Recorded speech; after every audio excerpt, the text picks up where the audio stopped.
Hello, Phoenix J back, y'all, with another one. This is our Tuesday topic of the week. Because Mondays are ghetto. Nobody looks forward to Monday. We all just have to get through Monday. Period. Look, I'm doing this Monday night.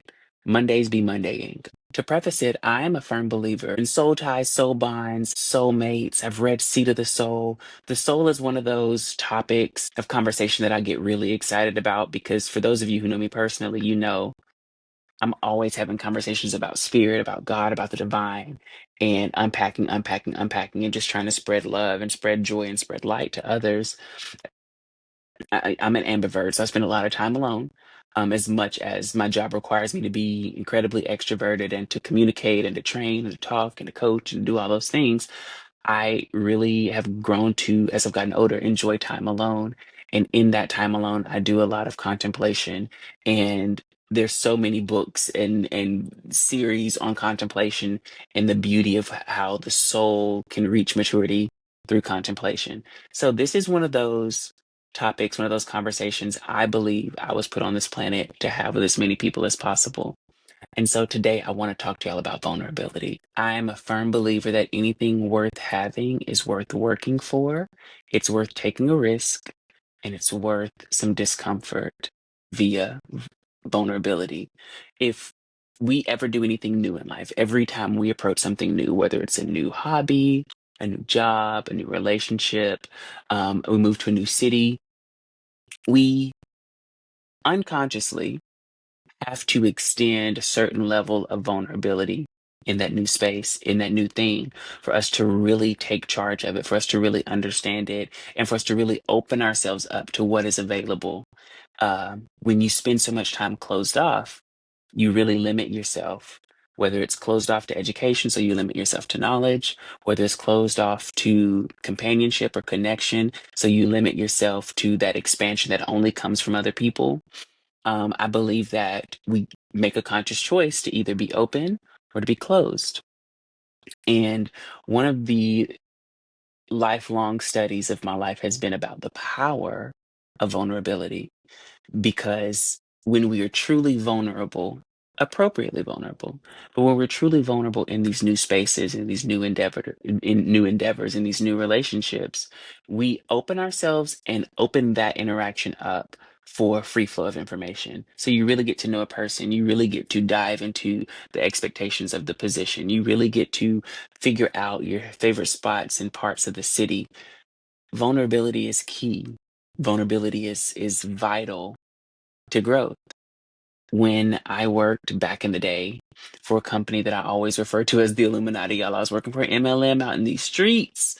And I'll have to tell y'all a story about how I came to. Let me know down in the comments if y'all want to hear the story about how I came to the conclusion I was working for an MLM. But I always jokingly say I worked for the Illuminati when I worked for this company because there were just way too many questions not being answered.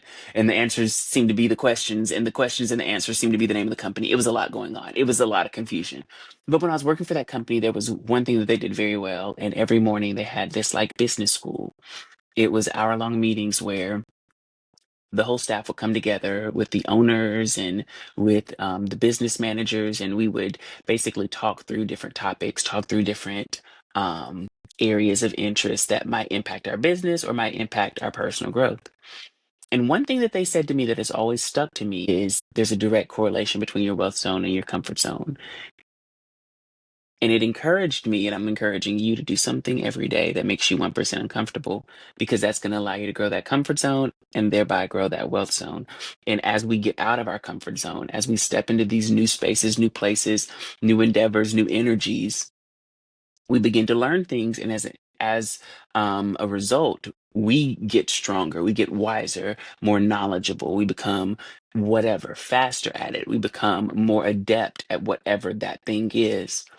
And I'm just a firm believer that if every day I do something that makes me a little uncomfortable, whether it's call someone I don't want to talk to, deal with a problem that is not my problem, but someone needs to handle it, or take on a new project that maybe I haven't been trained in or have never had any experience with, those things as a result always make me better. Even if they were a journey that I didn't quite enjoy, they always make me better. The destination is the goal and the journey is the experience. So in my conversation with someone today, we were talking about partnership and we were talking about, love and relationships. And the one thing I told them is because they were having a moment where they were like, I get scared and I get a little fearful to make that first step to get out there and take a chance. I told them, I said, anything worth having is worth being vulnerable for. Anything worth having is worth being vulnerable for.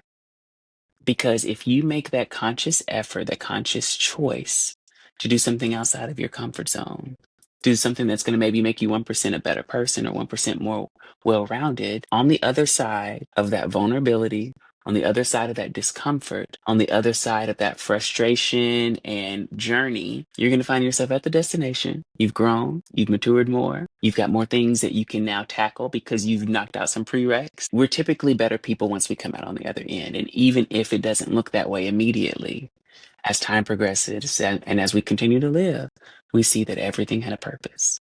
So today I just wanted to encourage you all. So Phoenix J out, peace and love, and I will see you next time.